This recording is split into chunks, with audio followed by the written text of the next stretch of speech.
Welcome to the Buddha's Wisdom Podcast. The topic of this episode is happiness visible in this present life.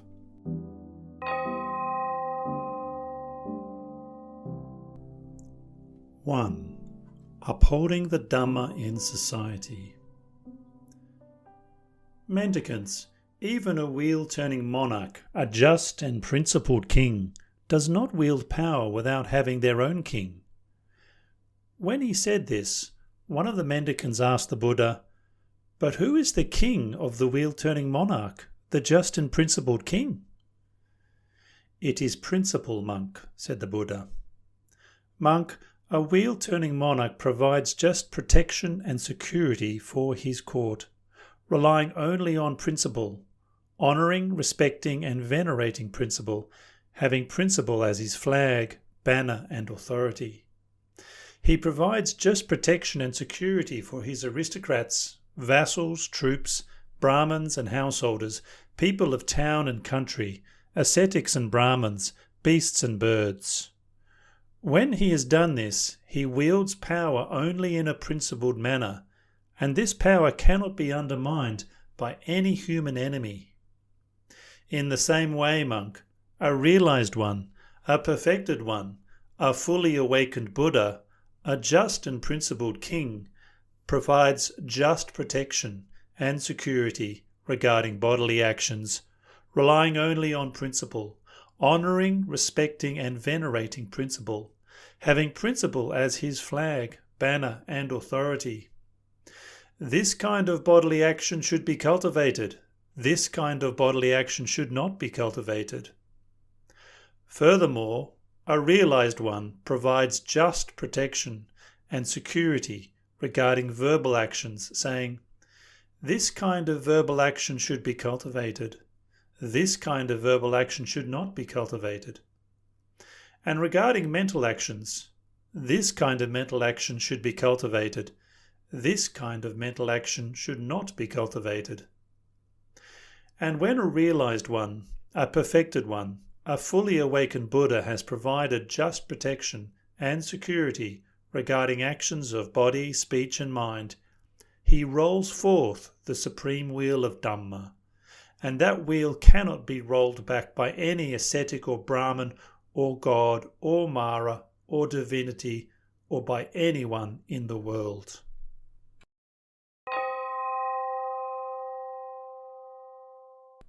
2. Worshipping the Six Directions. So I have heard. At one time the Buddha was staying near Rajagaha in the bamboo grove, the squirrels' feeding ground. Now at that time the householder's son Sigalika rose early and left Rajagaha. With his clothes and hair all wet, he raised his joined palms to revere the various quarters, east, south, west, north, below and above. Then the Buddha robed up in the morning and taking his bowl and robe entered Rajagaha for alms. He saw Sigalika revering the various quarters and said to him, "Householder's son, why are you revering the various quarters in this way?" "Sir, on his deathbed my father said to me, 'My dear, please revere the quarters.' Honouring, respecting and venerating my father's words, I rose early and left Rajagaha, and with my clothes and hair all wet, raised my joined palms to revere the various quarters, east, south, west, north, below and above." Householder's son, that's not how the six directions should be revered in the training of the Noble One. "But sir, how should the six directions be revered in the training of the Noble One? Sir, please teach me this." "Well then, householder's son, listen and apply your mind well. I will speak." "Yes, sir," replied Sigalika. The Buddha said this: "And how, householder's son, does a noble disciple cover the six directions? These six directions should be recognized: parents as the east, tutors as the south, partner and children as the west, friends and colleagues as the north, bondservants and workers as beneath, and ascetics and Brahmins as above. A child should serve their parents as the eastern quarter in 5 ways. I will support those who supported me. I'll do my duty for them. I'll maintain the family lineage. I'll take care of the inheritance. When they have passed away, I'll make an offering on their behalf. Parents served by the children in these 5 ways show sympathy to them in 5 ways. They keep them from doing bad. They support them in doing good. They train them in a profession. They connect them with a suitable partner. They transfer the inheritance in due time. Parents served by their children in these 5 ways show sympathy to them in these 5 ways.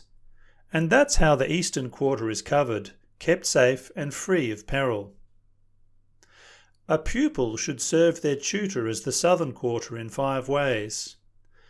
By rising for them, by serving them, by listening well, by looking after them, and by carefully learning their profession. Tutors served by their pupils in these 5 ways show sympathy to them in 5 ways. They make sure they're well educated and well drilled in memorization. They clearly explain all the knowledge of the profession. They introduce them to their friends and colleagues. They provide protection in every region.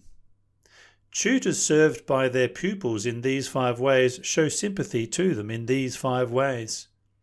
And that's how the southern quarter is covered, kept safe and free of peril. A husband should serve his wife as the western quarter in 5 ways. By treating her with honour, by not looking down on her, by not being unfaithful, by relinquishing authority to her, and by presenting her with adornments. A wife served by her husband in these 5 ways shows sympathy to him in 5 ways. She's well organised in her work. She manages the domestic help. She's not unfaithful. She preserves her earnings. She's deft and tireless in all her duties. A wife served by her husband in these 5 ways shows sympathy to him in these 5 ways, and that's how the western quarter is covered, kept safe and free of peril. A gentleman should serve his friends and colleagues as the northern quarter in 5 ways. Giving, kindly words, taking care, equality, and not using tricky words. Friends and colleagues served by a gentleman in these 5 ways show sympathy to him in 5 ways. They guard him when they're negligent. They guard his property when they're negligent.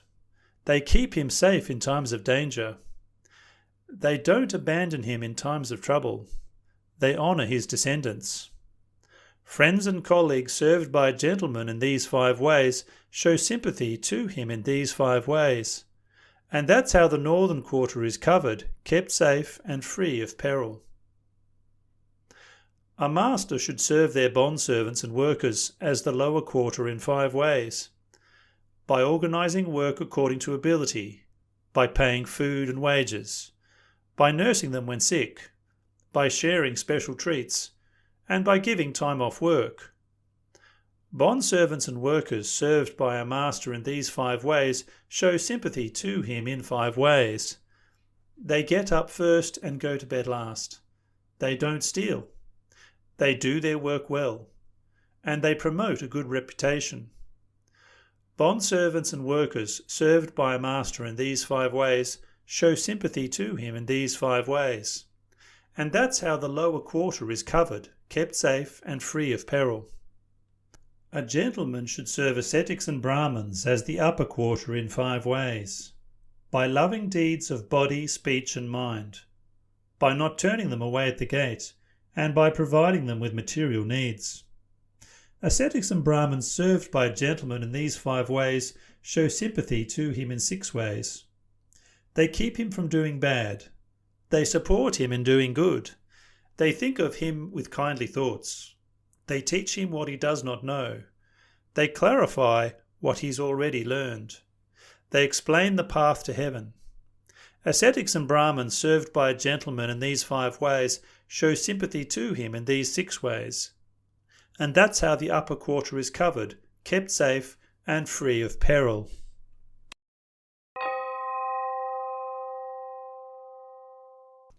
3.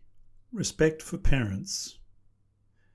Mendicants, a family where the children honour their parents in their home is said to live with divinity.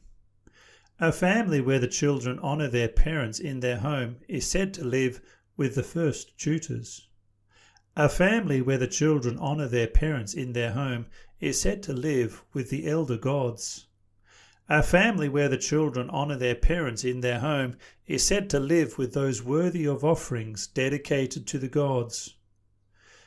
Divinity is a term for your parents. First tutors is a term for your parents. Elder gods is a term for your parents. Worthy of an offering dedicated to the gods is a term for your parents. Why is that? Parents are very helpful to their children. They raise them, nurture them, and show them the world.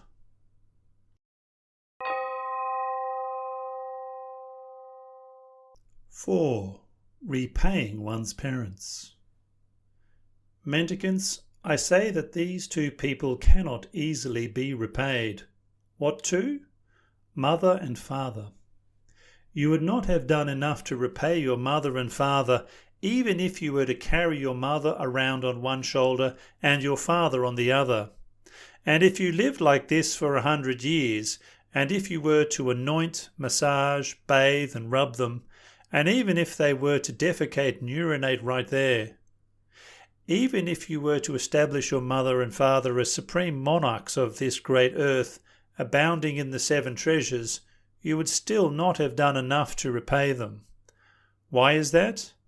Parents are very helpful to their children. They raise them, nurture them, and show them the world.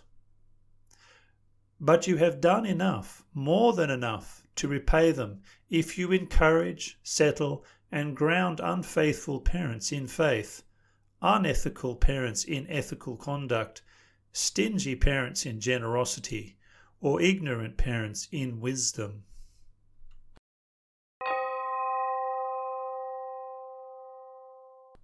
5. Husbands and wives. At one time the Buddha was travelling along the road between Madura and Virenja, as were several householders, both women and men. The Buddha left the road and sat at the roof of a tree where the householders saw him. They went up to the Buddha, bowed, and sat down to one side. The Buddha said to them, "Householders, there are 4 ways of living together. What for? A male zombie living with a female zombie. A male zombie living with a goddess. A god living with a female zombie. A god living with a goddess." And how does a male zombie live with a female zombie? It's when the husband kills living creatures, steals, commits sexual misconduct, lies, and consumes beer, wine, and liquor intoxicants. He's unethical, of bad character, living at home with his heart full of the stain of stinginess, abusing and insulting ascetics and Brahmins. And the wife is also unethical, of bad character. That's how a male zombie lives with a female zombie. And how does a male zombie live with a goddess? It's when the husband is unethical, of bad character, but the wife doesn't kill living creatures, steal, commit sexual misconduct, lie or consume beer, wine and liquor intoxicants. She's ethical, of good character, living at home with her heart rid of the stain of stinginess, not abusing and insulting ascetics and Brahmins. That's how a male zombie lives with a goddess. And how does a god live with a female zombie? It's when the husband is ethical, of good character, but the wife is unethical, of bad character. That's how a god lives with a female zombie. And how does a god live with a goddess? It's when the husband is ethical, of good character, and the wife is also ethical, of good character. That's how a god lives with a goddess.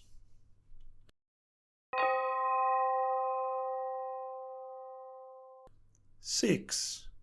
How to be reunited in future lives. So I have heard. At one time the Buddha was staying in the land of the Buggas at Crocodile Hill, in the deer park at Besakala's Wood. Then the Buddha robed up in the morning and taking his bowl and robe went to the home of the householder Nakula's father, where he sat on the seat spread out. Then the householder Nakula's father and the housewife Nakula's mother went up to the Buddha, bowed and sat down to one side. Nakula's father said to the Buddha, "Sir, ever since we were both young, and Nakula's mother was given to me in marriage, I can't recall betraying her even in thought, still less in deed. We want to see each other in both this life and the next." Then Nakula's mother said to the Buddha, "Sir, ever since we were both young, and I was given in marriage to Nakula's father, I can't recall betraying him even in thought, still less in deed. We want to see each other, both in this life and in the next." Householders, if wife and husband want to see each other in both this life and the next, they should be equals in faith, ethics, generosity, and wisdom. When both are faithful and bountiful, disciplined, living righteously, then wife and husband say nice things to each other. Their needs are amply satisfied, so they live at ease. Their enemies are downhearted when both are equal in ethics. Having practiced the teaching here, both equal in precepts and observances, they delight in the heavenly realm, enjoying all the pleasures they desire.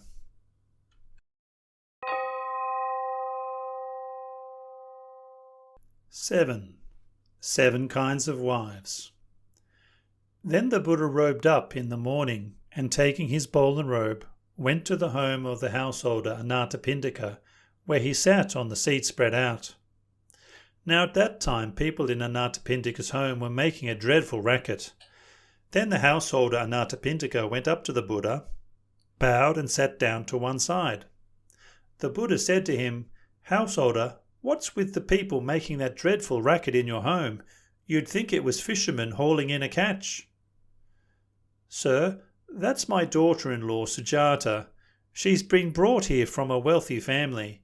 She doesn't obey her mother-in-law or father-in-law or her husband, and she does not honour, respect, esteem and venerate the Buddha."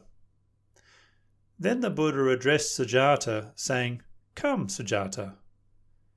"Yes, sir," she replied. She went up to the Buddha, bowed and sat down to one side. The Buddha said to her, "Sujata, a man can have 7 kinds of wife." "What 7?"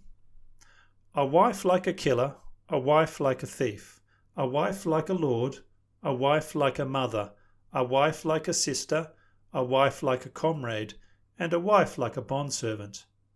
These are the kinds of wife that a man can have. Which one of these are you?" "Sir, I don't understand the detailed meaning of what the Buddha has said in brief. Please teach me this matter so I can understand the detailed meaning." "Well then, Sujata, listen and apply your mind well. I will speak." "Yes, sir," she replied. The Buddha said this: "With a mind full of hate and no kindness, lusting for others, looking down on her husband, she longs to murder him who paid the price for her. A man's wife of this sort is called a wife and a killer. A woman's husband earns his wealth by focusing on a profession, trade or farming, and even if it's only a little, she wants to take it. A man's wife of this sort is called a wife and a thief. She's an idle glutton who doesn't want to work. Her words are harsh, fierce and rude. She rules over him, though he rises early. A man's wife of this sort is called a wife and a lord. She's always caring and kind, looking after her husband like a mother her child. She keeps the wealth that he has earned secure. A man's wife of this sort is called a wife and a mother. She respects her husband as a younger sister respects her elder. Conscientious, she does what her husband says. A man's wife of this sort is called a wife and a sister. She is delighted to see him, like one reunited with a long-lost comrade. She is of good pedigree, virtuous and devoted. A man's wife of this sort is called a wife and a comrade. She has no anger when threatened with violence by the rod. Without hate or anger, she withstands her husband and does what he says. A man's wife of this sort is called a wife and a bondservant.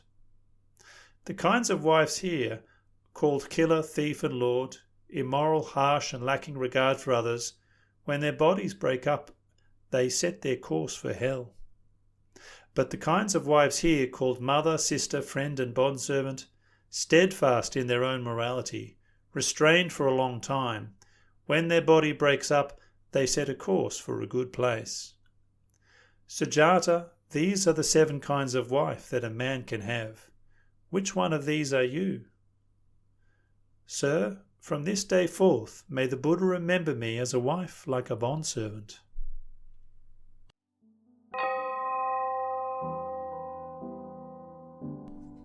Here ends this episode of the Buddha's Wisdom Podcast.